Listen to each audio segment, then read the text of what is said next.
Hello and welcome to 100% Real with Ruby. Today I have Jared Hamilton here for part two on all things to do with our inner beliefs, our inner workings, and stuff that just keeps us stuck in the perpetuating cycle of trying to get results, but are we actually allowing ourselves to get those results? So, with that, if you haven't listened to part one, go back to episode 231, listen to that. We did touch on the reticular activating system a little bit there and the importance of journaling. But today, I feel it is really important to talk on the process of change and the biggest elephant in the room, self sabotage. So, with that, I'll let Jared introduce himself and what self sabotage really stops us from achieving and how it shows itself in our lives. Yeah. So what's up, Ruby? It's always good to see you. I appreciate you having me on for a part two. That's always a lot of fun. So when it comes, so for those that don't me, definitely go back and listen to part one. But otherwise, my the shorter version of my story is I'm 31. I'm from Indiana here over in the States, and I've been helping people never struggle lose weight for the last like 11 years or so. Because my big claim to fame is the deeper work. Because there's a saying that I use on my show a lot, and I guess it goes like this: it says, "Outer work without inner work doesn't work."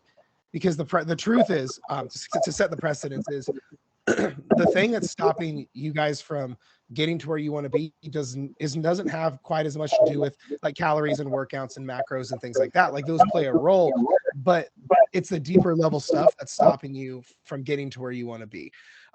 These are things like your relationship with food, sabotage, emotional eating, binge eating, your entire inner game. All of that stuff is what's truly stopping you from getting to where you want to be.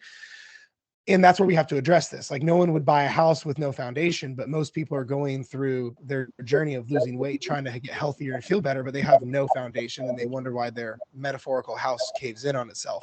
So, excuse me. So for me, what we're going to be getting into is that what Ruby was talking about was the deal with sabotage, because everyone knows sabotage, right? We've all are like, no, I do everything right, but somehow I end up back to where I started and lather, rinse, repeat, or it doesn't no matter what I do, I always find a way to get back to square one. Here's the thing you have to understand about sabotage. Sabotage is not this elusive thing that's like this thief in the night that just happens that no one knows anything about. You have to understand sabotage is very calculated, but the problem is usually sabotage happens. It's like when people use the word sabotage, it's rarely just sabotage. It's usually subconscious self-sabotage, as in you aren't aware it's happening. Because if you were aware it was happening, you would stop, right? So the thing is, you have to understand though, the biggest issue is sabotage will never stop trying, because you're always going to be in a state of achieving more and growing and developing and progressing, which means sabotage is always going to be right around the corner trying to ruin things. To give perspective, like why do we all brush our teeth every single day? Because if we stopped, our oral health would sabotage. Excuse me, it would decline and we would get cavities and all the stuff. Well, the thing is, in weight loss, with sabotage that you have to understand is there's a million ways we sabotage, like so many different ways that sabotage happens, but there's a science behind it. What we teach our clients is what I call the science of sabotage. So the first part of understanding it is knowing what actually triggers it. So the number one, it's really fucked up. The number one trigger for sabotage is progress. Like, how messed up is that? This is why, like, it's only when everyone says, "Oh, I finally hit my stride. I finally started losing weight," then something happened. It's because making progress is the trigger for sabotage. Sabotage doesn't have to kick in if you're sucking and not making progress. Think of it this way. Sabotage is kind of like the thermostat on your wall. If over here, my house is always set at like 69 degrees Fahrenheit. Well, if my doors are shut and the temperature of my house is 69 degrees, then we're good. My thermostat kicks off because the room temperature matches where the setting is at. But I have dogs. If my dog kicks the door open on a summer day and the room goes from 69 to 75, my thermostat kicks on to cool the room back off. So for so many of you people, this is where identity is tied so much in sabotage. Whereas it's only when you start to do well, it's because your identity is back. I'm not good enough. I'm fat. I'm not deserving. I'm not worth it. I'm a piece of shit. I'm a whatever. This is like when we have this not so great internal narrative. Well, now you're getting results that are in the other way. So it's no wonder something's bound to happen. That's why, again, when we can get into it as much as you guys want. There's a million reasons for sabotage, but the number one indicator that progress or that sabotage is going to happen is making progress. When someone's like, man, I've never lost this much weight, be ready for sabotage to hit. When someone's like, oh, I'm doing so good. I'm working with Ruby now. I'm doing great. Fat loss doesn't suck. Cool. Well, get ready. Sabotage is about to hit you in the face with a baseball bat. Because when you're making progress and you're so out in front of this thing, you're at the highest risk for sabotage. So you have to be ready. How can we create some awareness filters around this and try to stop before it actually takes its reins? And when it does kick in, where does it usually show up first? Great question. So as far as where does it show up first, this is where everyone's different. So I'm going to give tactics that everyone listening can run with. So to bring awareness to it is just that. We have to bring awareness to it. So my first question is, what always happens? Everyone's different. So let me give you some examples. A lot of people will say, like when we're working with clients and their sabotage is their biggest issue. And we go, okay, cool. Well, what always happens? For some people, it's when they start losing weight, they start binge eating. Well, okay, we have to address that. For some people, it doesn't hit until they start losing motivation, then they quit showing up. For some people, it's whenever they actually, like, let's say the scale fluctuates up, they freak out and they sabotage. For others, it's as soon as they start seeing progress, they deny the progress. Like they'll lose a couple inches and they're like, oh, but I'm still fat. Well, you denying your progress was sabotage happening because you're eventually going to fall off. For some, it's oh, I do really well, then I get busy. And then I quit prioritizing myself. Or I do really well, but then my husband gets sick or the kids have soccer. Everyone's different. So my question to you listeners is, what are the top 5 things that happen over the last decade you trying to diet? When you sabotage, what always happens? There's a science to sabotage and there's a paper trail. So everyone knows. If you were to sit down and reflect, and I said, what are the commonalities that happen every time you sabotage? You'll come out with the same like 4 to 6. And then once you have those, you're like, oh yeah, every time I lose weight, about 3 months in, I lose motivation and I quit working out, or I quit going to the gym, or I do really good. Then I quit tracking my calories, or I lose motivation and I quit journaling, or whatever it may be. Now we got to create an action plan around those specific things. There's a game I tell our clients to play is I call it the if this, then what game. So right now, you guys have, if you did what I said, you took inventory over what's the top ways you always sabotage, because it's usually the same ways every time. So now we create a plan for each. If this happens, you lose motivation. Then what? Make your plan. If this happens, you get busy. Then what? You're going to tweak your plan to where you can be consistent no matter how busy you are. If this happens, whatever. So you take you take inventory. What are the top things that happen every time I've sabotaged over the last like 5 or 10 years? Cool. Make a list. If this happens, number 1, then what am I going to do? If this happens, number 2, then what am I going to do? If this happens again, what am I going to do? It's really calculated. Now, here's the last part. Stay ready so you don't have to get ready. Too often people think the solution to their issue is a new coach, a new diet, a new program. It doesn't matter. You guys can have like literally the best coach ever. You guys could be working with me or working with Ruby, and we're going to give you literally the best program and plan on the internet. But that's not going to stop sabotage from happening.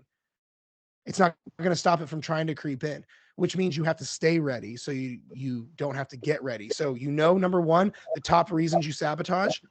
Number 2, you created a plan. If this, then what? If this, then what? Number 3, now you're ready to fight. Now you just got to wait around. And now let's say for you, it's like, oh, I'm do great for about 2 weeks. Then I get busy. Well, if it's been 13 days, you better be ready to get really fucking busy and sabotage, try to attack you. And then what's going to happen is you're either going to win that battle and you're going to start rewriting that mental software, or you're going to get kicked in your teeth and sabotage is going to win again. But with that being said, this is when we get right back up like it never happened. And because every time you get knocked down and get back up immediately, you're good. You're going to be rewriting that mental software. So that's like my little checklist for sabotage. Does there ever come a place where it's mostly from a lack of belief in oneself that they aren't able to create that consistent momentum, or that they keep sabotaging themselves? They don't believe they can do it. But then in that, they're seeing the progress, but they're sabotaging.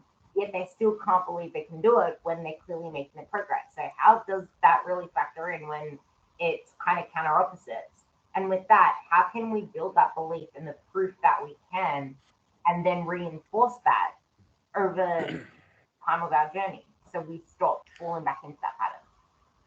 So if your issue is belief, we have to find evidence to support the new belief and find holes in the old belief system. The only way we ever break a belief system is we have to find holes that cause us to drop certainty in it. And the new belief system, we have to find data to back it up and support it. Because if you're coming, because too often a lot of coaches are like, well, just believe in yourself and but the person doesn't. So it's really hard to, it's like someone that's not happy or depressed to say, just love yourself. It's not that easy. So the actual fundamentals behind changing a belief system is we have to find holes to invalidate and cause uncertainty in the old belief, and cause new belief. And in the belief we're trying to reinforce, we have to find tactical, tangible data to support it. So let me give you an example. We have a client who is like, oh my gosh, Jared, I don't know if I can do this. I go, cool. Without being emotional, why? What logical data do you have to support that you can't do this? And they're like, I don't know. I just don't feel like I can. Okay, well, feelings are biased. Like, let's treat this like it's a court hearing.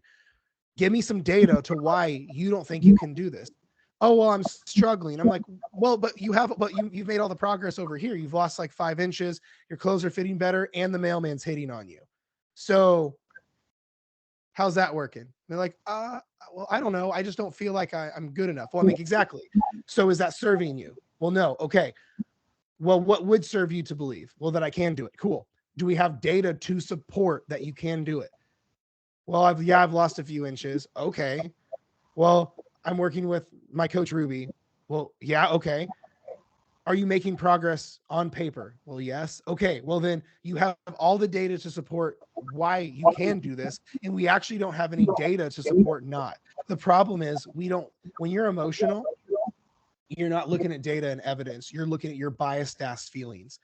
So I remember how I did this for myself years ago. I used to struggle personally with this feeling of, you could call it a belief in myself, that I just wasn't good enough or worthy of my goals, or I just wasn't like good enough. I struggled with that really, really fucking hard. So I dropped the emotional side of it, and I literally took out a pen and paper, and I said, I basically said at the top of it, write down a list of reasons I'm not worthy or good enough.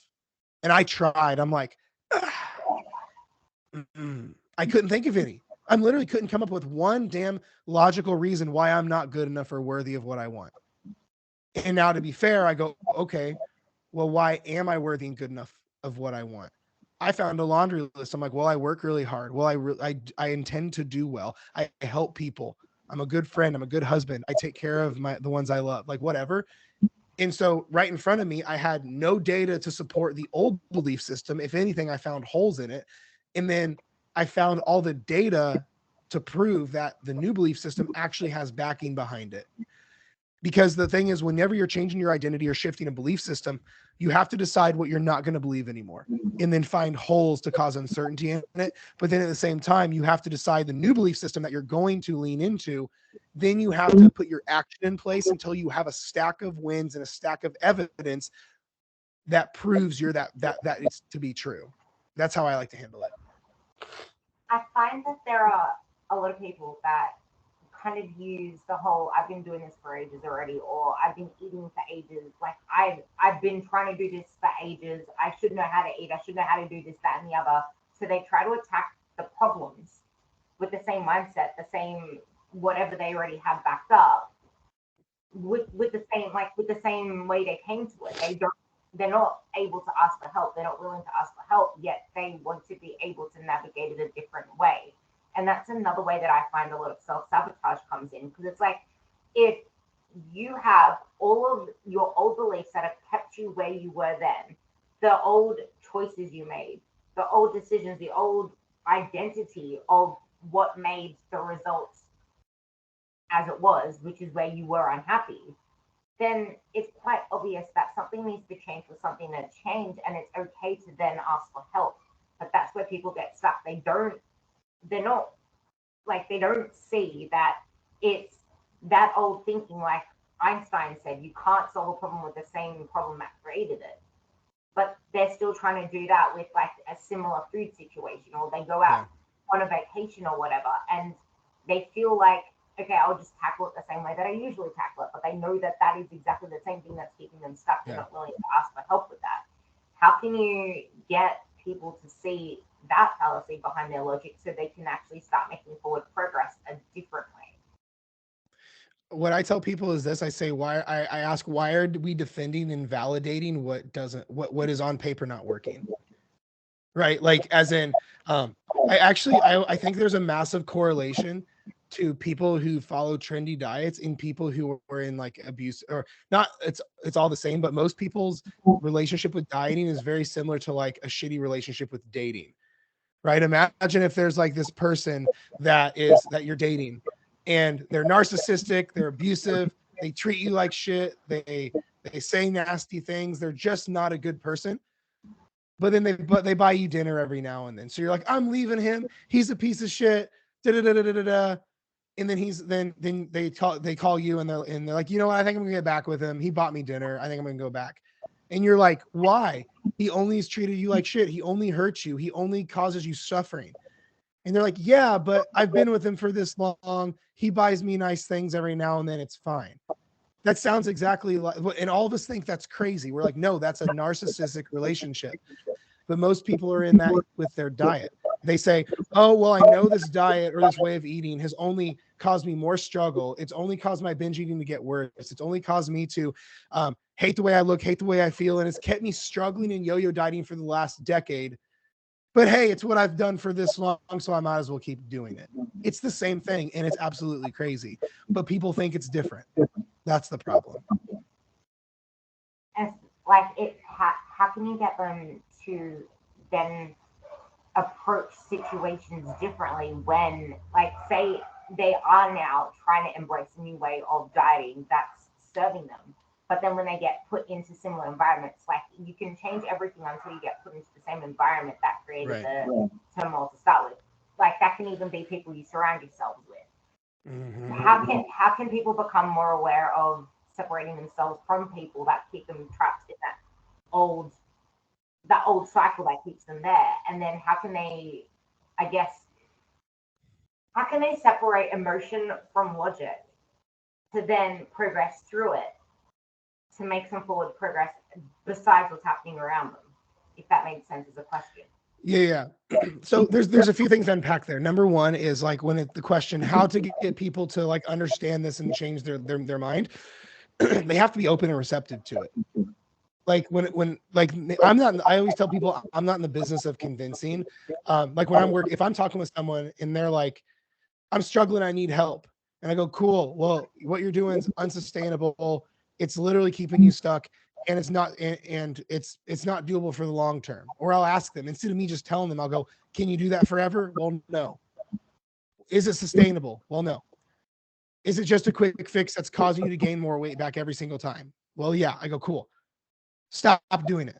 Like, we literally, does it not make logical sense? If you're going to have to keep it off forever, we do something you can sustain forever. And they go, yeah, that makes sense. I go, cool. So stop doing your old bullshit. If they go back to it, there's nothing I can do at that point, because that tells me their mind is closed. There's a lot of people who have closed minds that are defending things that have only proven to hurt them. And I don't know how to reach those people. At the end of the day, where it's like the problem is that person's not coachable, and I can't coach someone who's not coachable. You know what I mean? So if someone is coachable and willing to learn, now I can do something with that open mind. But if someone's mind is shut, there's nothing more expensive than a closed mind in this day and age. So otherwise, that's exactly how I do it. I'll talk to them. I'm like, cool. Can you Like if you want to call it like the diet checklist, like if your diet passes all these checks, you're good. Can you do it forever? Oh, well, no. Okay. It's not allowed anymore. Do you give up half your life when you're doing it? Well, yes. Okay. That's not allowed anymore. And if someone gets to the bottom of that list and they're still like, no, but it's the only way I can lose weight, then they're closed-minded and they're in their own way. And there's no way I can fix that until that the mind gets open. So does that kind of make sense? Yeah. How do you get people to break past the expectation of perfection straight away? Because it's almost like as soon as they start something or they feel like they're entitled to results, the moment they start doing something the right way, oh, I need to get it right straight away. Oh, but I need to make sure that I have my food perfectly like this and then like this. I can't manage that. What's the whole point trying? How do you get people to see that that is valid? I compare it to anything else in their life because I've yet to meet a single perfectionist ever. I've yet to meet a single one because someone will say, "Oh, Jared, I'm a perfectionist," and they wear it like a badge of honor. I'm like, you're validating inaction. The thing people have to understand is for the perfectionists in the house is when you say you're a perfectionist, you're lazy because your only standard is something that's unachievable. Think about that. Perfection doesn't exist. Life is not perfect. Life is messy. There's very rarely black and white in this life. There's only gray. So if you're saying no, it has to be perfect for me to execute, you're a lazy fuck because it's never that way. I mean, there's no single area in life that's perfect. In life is constantly throwing curveballs. And this is what I'll explain to people is that, well, cool. If you won't get started or execute or show up for yourself and unless things are perfect, you're basically agreeing right now that when life does get rocky, you're going to quit. But then if we look at this logically, how often is life not perfect? How often does curveballs get thrown? How often does things get crazy and chaotic and sticky and stressful? The majority of the time. I would argue 80% of life is unpredictable, crazy, and not so perfect. Well, if you just said, I can only be consistent when it's perfect, you literally said you can only be consistent like 10 or 20% of the time, and you won't do that. That's just not practical. So when someone is saying, I'm a perfectionist, it's the achiever's way of being lazy because the only time they're setting a standard is to a standard that can't be reached. Then they'll never make it. Because then I compare it to other areas in our life. I'll tell someone other than weight loss and nutrition, tell me a single area you're a perfectionist. And I found a way to pick it apart every single time. Someone will say, I'm a perfectionist with my kids. And I go, so when they didn't clean their room, did you disown them and put them up for adoption? Like, oh, well, no. Well, then you're not a perfectionist. Have you ever taken your phone and dropped it and cracked the screen? They go, yeah. I go, so did you stomp on it till it didn't turn on anymore? Because you're all or nothing and I have to have a perfect phone or no phone at all.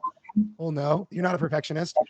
If you walk down, if you had a carton of eggs and you dropped one or one was cracked, would you say, I'm a perfectionist, I have to have all perfect dozen and then throw all of them away? Of course not. If life is crazy, are you not going to brush your teeth every night? No, you're still going to brush your teeth every night. We're not perfectionists in any other area in our life. The areas we thrive the most in, we have the most balance, not perfection. But when people pull out their perfection card, it's when they're validating bad decisions. I'm going to wait to start because life is crazy. I'm going to start over Monday because this weekend is bonkers. Oh, I don't have all my meals in check and all my portions laid out. So fuck it. I'm just going to go through the drive-through every day. The only time you whip out the perfectionist card is when you're about to make a bad decision and you're validating it. Yeah, I do see where that also can come in with like a belief, like I want to wait until everything is smooth enough for me to even start trying. Because then what's the point? I'm just setting myself up to fail even more. Like they don't have enough belief in themselves to even gain traction. And with that as well, I find that a lot of people when they start out, it's like they're in a rush to the top of the mountain, or they're just looking at the top of the mountain. They're not willing to just take small steps up to the top. So it's like you're going to keep falling back to your base habits that haven't even been built up high enough or strong enough or tall enough, like you said, with the relationship with food, like with any of this stuff that first needs to be strengthened before you can even allow yourself to get high enough up the mountain. Because otherwise you're going to keep falling back to base level, which you don't want to be, because then you have to climb all the way back up again. But it's it's really freaking hard to get people to come to terms with the fact that you need to start slow at where you're at. Because how did trying to take the fast approach happen? Like, how did trying to take the fast approach help you in the past? Where did that lead you? Yeah, okay, you got your result until you ended back up at square one. But it's actually getting them to recognize you need to take it the slower. You need to do it this different way in order to make it up sustainably up the mountain. So when you fall, you don't fall as hard, you don't fall as deep, you don't fall as high. No, for sure. I think people need to understand that. Number one, it's a proven fact that the people who try to lose weight the fastest struggle the longest. Like, that's a big one. Those who try to lose weight the fastest struggle the longest, because faster does not equal better. Because I compare it this way: trying to lose weight as fast as you can is like me driving as fast as I can. Do I now? Oh no, I'm making a note. You just remind me of something. Okay. Okay, cool. I always say trying to lose weight as fast as you can is like me trying to get to the grocery store as fast as I can. So for those that don't know, I drive a sports car. I drive one of those really like brand new Camaro or Corvettes that look like Lamborghinis. It like it's my 0 to 60 is like less than 3 seconds, and this car has like 500 horsepower. It's a super car. Well, I can go really fast in it. So if I said, "Hey Ruby, I want to go to the grocery store as fast as humanly possible," and let's say I floored it. Well, the problem is I got to cross about 4 traffic lights and go through a school zone. What would happen if I tried to go to the grocery store as fast as humanly possible in my car at like 100 miles an hour? What do you think would happen? It would actually slow me down, because guess what? What if I did that? What would happen? I'd get pulled over by several cops. If I would do that through a school zone, I would go to jail. I get my car impounded, and I might run someone over, and I would absolutely get in a car accident. So me trying to speed it up is actually going to cause me to fall off and slow down because of the repercussions that happen when you speed up. If I tried to go 100 miles an hour to the grocery store, it would slow me down because I would get pulled over, I'd get speeding tickets, and I'd go to jail. So for me, going to the grocery store, what's the fastest way? Is actually going the rules of the road, going in where I'm from 30 miles an hour. Me going slow is the fastest way because I'm not going to get pulled over. I'm not going to get my car impounded, and I'm not going to get in any car accidents. So me going 30 miles an hour is less than 100 miles an hour, but it's going to be faster to get to my destination because I'm not going to fall off. It's no different during weight loss. Can you lose weight fast? Yeah, you could starve yourself. You could do drugs. You could throw up after all your meals. You could do some stupid fucking shit to lose weight as fast as you can. But the problem is it's going to slow you down, because then you're going to fall off. You're going to binge. You're going to sabotage. You're going to lose muscle. You're going to hurt your metabolism. You're going to have all the bullshit that's going to happen when you try to speed it up. So what's the fastest way to lose weight? Is follow the rules of the road and go nice and slow and steady so you don't fall off. That you really just remind me of something there, which is what I wanted to bring up with that. I get like people want to lose weight as fast as possible. They want to get to this end outcome. They think that as soon as they get to this arbitrary goal, they're going to be happy. They're going to hit all their goals. But like we were just saying, pretty much this whole podcast, you're never going to be happy when you're never going to feel like you're there. You're always going to say, I'll be there. Like, I'm not there yet. But like, I remember getting people's photos way back. They'll take a photo and then their caption will be like, I'm not there yet, but here's blah, blah, blah. I know that I'm not done yet, or I know that I'm not like, I haven't lost a lot of weight yet, or I haven't made a lot of progress yet. Like, there's all these yets, or all these onlys, all these soft protector words, which I might get you to go into, because I do notice a lot of soft protector words that people use. But it's like, there's no point aiming for an end outcome, trying to get to a goal, getting in any car on a way to a destination, if you're seeing that destination as just that, the destination, like that's the destination. But it's not. Like, the destination is the scenic route. It's understanding that the process is the goal. You need to change your identity in the process. You need to do the work in the process to become the person who can maintain that end result. But not only that, it's like, what's to say you'll be happy when you'll get the end result? What's to say that you're not going to say, oh, but I'm not where I want to be yet, but I'm not happy yet? Because I know so many people that have lost weight so many times to only realize that once they've lost that weight, they were never really happy anyway, and they still had body issues. They still weren't uncomfortable in their body. they still did not feel at all confident in relationships. And if anything, it made it harder for them to lose weight in the future because they didn't understand what was wrong with them, why they still felt the way they felt. So maybe you can talk a little bit more about that. So the whole I'll be happy when thing is dangerous because everyone agrees. If I said, I'll be happy when I'm a millionaire, I'll be happy when I have a Lamborghini, I'll be happy when I have a mansion, I'll be happy when I have a really nice watch. We all get red flags and go, ooh, no, that's not okay. Almost everyone would agree. If I said, I'll be happy when I'm a billionaire, everyone will agree, no, you won't. Like, oh, that's bad. Right. So it's the same thing with weight loss. If you say, I'll be happy once I am a size 3 or once I lose the 50 pounds, you won't be. It's also why most millionaires who say, I'll be happy when, end up killing themselves because happiness is not outside you. Everyone needs to understand that happiness is not outside you because here's the thing. If it is, when that thing leaves, your happiness goes with it. But here's the problem. Broken does not create whole. If you're broken and you're like, oh, I'll be happy when, that means you have a hole, like you want to find happiness. You don't go create something out of a state of lack and get full. You have to be whole first, then you go create the life that you want. Because here's the thing. This was an example I got from a friend of mine. His name's Kyle Cease. He's this big time author that talks about this stuff. When people say, I'll be happy when, you're basically staying in a cage. Like imagine this. Most of you guys who are unhappy, you feel like you're in this cage, like you're in a dog cage but the door's wide open. But you're like, no, this cage is home. And you go, I'll be happy when I lose weight. That's like you just decorating your cage. You want to be outside of the cage, but you're like, no, I have a gold cage now. I have a cage that I fit in better. I decorated my cage. You're still in a fucking cage. It's because when you say, I'll be happy when, you're putting yourself back in that cage.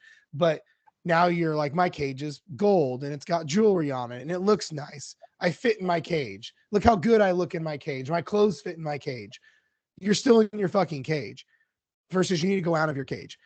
So when you say, I'll be happy when, I can promise you won't be. You'll have this little dopamine hit, but then you'll go, wow, I'm still fucking sad. I still hate myself. I still can't stand myself because you're also achieving your goals in a way that's unsustainable because every time you make forward progress, you go, it's not good enough. I'm still unhappy. You lose 3 more pounds of your 50. You go, I'm still not happy. What makes you think just because you're going to cross from 49 to 50, you're going to go, I'm going to be happy now? I would challenge you guys listening to this. What if your kid said that to you? Would you ever tell your kid, I will love you when you lose the 40 pounds? I won't love you when you've lost 5 pounds. I will only love you when you're a size 3. No one listening here would do that, but that's what you're saying when you say, I'll be happy when. It's like telling your child, mommy will only love you when you get all A's in school. Mommy will only love you when you achieve this thing. Mommy will only love you when you get on the honor roll. Mommy will only love you when you lose the 30 pounds. But you would never do that. What would you do with your kid? You love them now, and then they can go do whatever. It's the same thing here, but you have an inner child. I was trying to find a post you put up that I really love. I just want to read this one out. You only have 100%. You only have I said percent. That was very dyslexic. You only have 100% capacity for focus. If half your bandwidth is on how your clothes are fitting, how this meal is going to set you back, calories this, macros that, you don't have very much presence at all to be with your family, friends, and the ones you love. And this is something that I speak about a lot, and I feel like it's very relevant to this because how much of your time are you focusing on how much you hate your body, how much you hate this little fat that's sitting here, how much you are out of control of the food, out of control of this, that, and the other. The more that you are putting all of your focus, all of your energy, all of your attention into these things you hate about yourself, into these things you don't like about yourself that you want to change, you're not allowing space to actually be happy with the person you are now into the person you are becoming, which makes it really hard for you to actually be happy when you get anywhere because you spend all this time still hating on all the things that you currently hate, which is why maybe you can bring this into it as well with a negative self-talk because that's something I wanted you to talk on as well. But you need to have those pull factors. Like, what? Why do you want to change? What is it going to change for you? Let's just say in 3 years from now, if nothing was to change, which you're worrying if you keep repeating the same thought patterns and doing the same negative self-talk, What would you regret not achieving? What would you regret not doing? Now, let's say if you started to change your habits now, started to change your thought process now, how different will life be in 3 years, 5 years? And I find it is really hard for people to give an answer to the latter. But when I ask them the first question, it is really easy for them to get crystal clear on exactly the way their life will be if things kept going the way they were going, even though maybe they downplayed a little, like it could be a lot worse than what they're saying. But you get them to try to have a positive outlook on how things could be if they actually started to do the things they said they were going to do and move in a positive way. And it's crickets. They don't have a clear vision of what life could possibly be like because they spent so much of that time focusing on all the things they hate. So I'm just going to leave that there because I feel like you could really talk on that one. I mean, it's really simple. At the end of the day, actions follow focus. So then the question is, where's your focus? If you spend all of your focus and bandwidth and internal dialogue on how fat you are, how much you hate yourself, how shitty your situation is, you're just putting fuel to that fire. Like understand, you attract, like you guys have to understand. Sorry, my voice has been awkward today. You have to understand that just assume every thought you think is going to come true. If you knew how powerful your thoughts and what you spend your mental bandwidth on, if you knew how powerful that stuff was and how it translates to your actions subconsciously, you would never think a negative thought ever again. If you spend all your thoughts thinking, I'm so fat, you're going to subconsciously gain weight.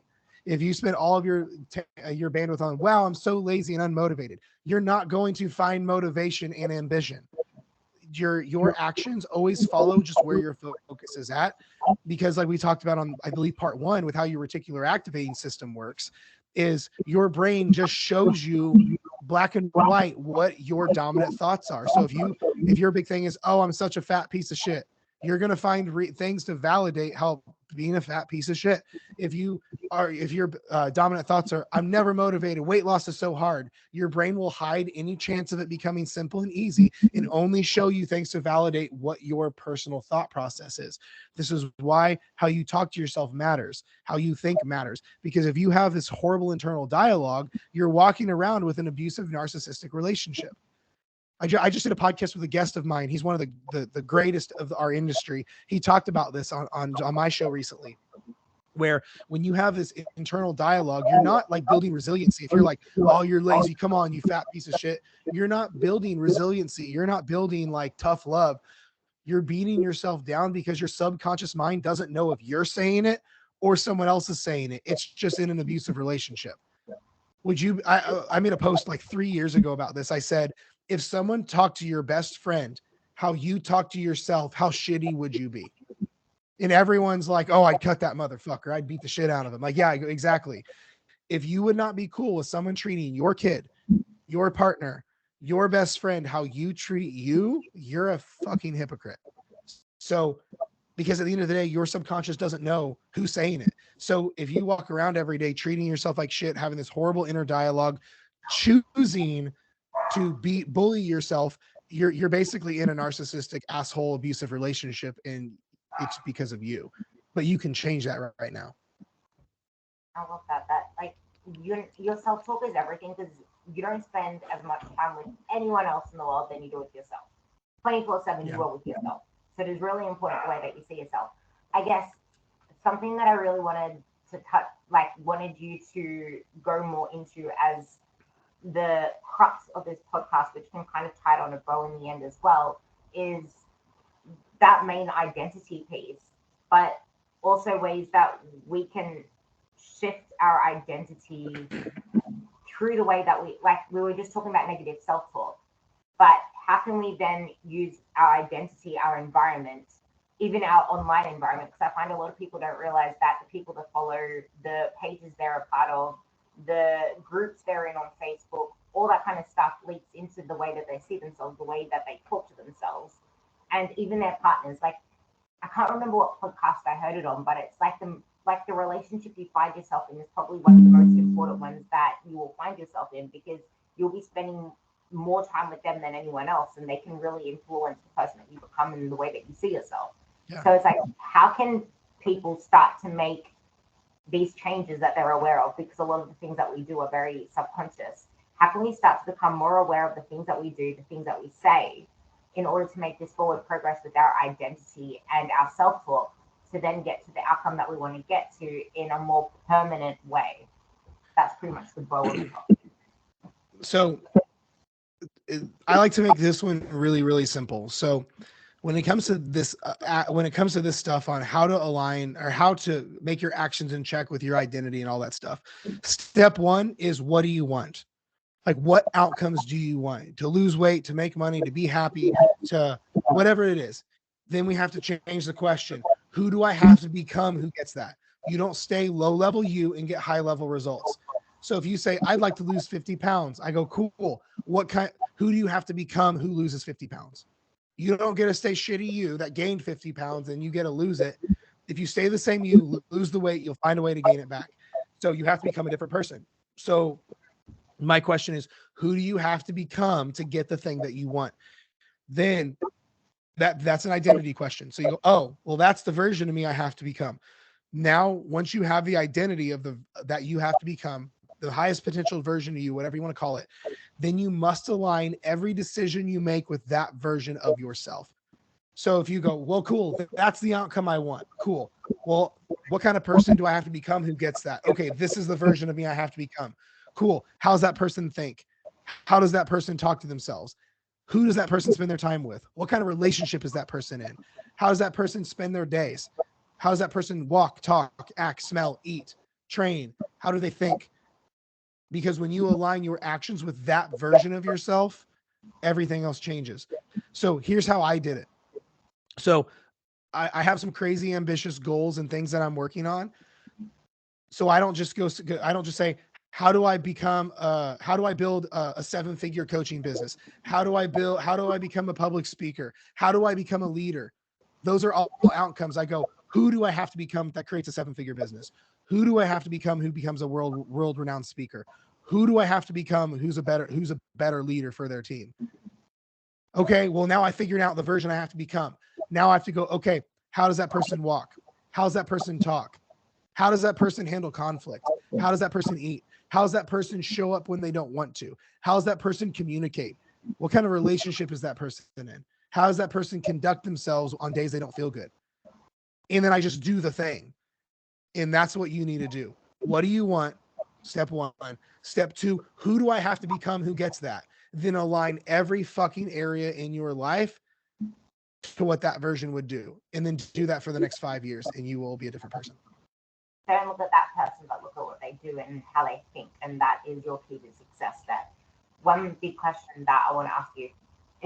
This one, you know how people will lose weight and they can lose like 20 kilos, 15 kilos, 30 kilos, but they still see themselves as that former version of them, which keeps them trapped a lot of times from moving forward, from how can I now level up to be the next level of myself. They still see themselves as fat. They still see themselves in that old identity, in that old fat suit, where it's like, well, no, you've just lost 30 kilos.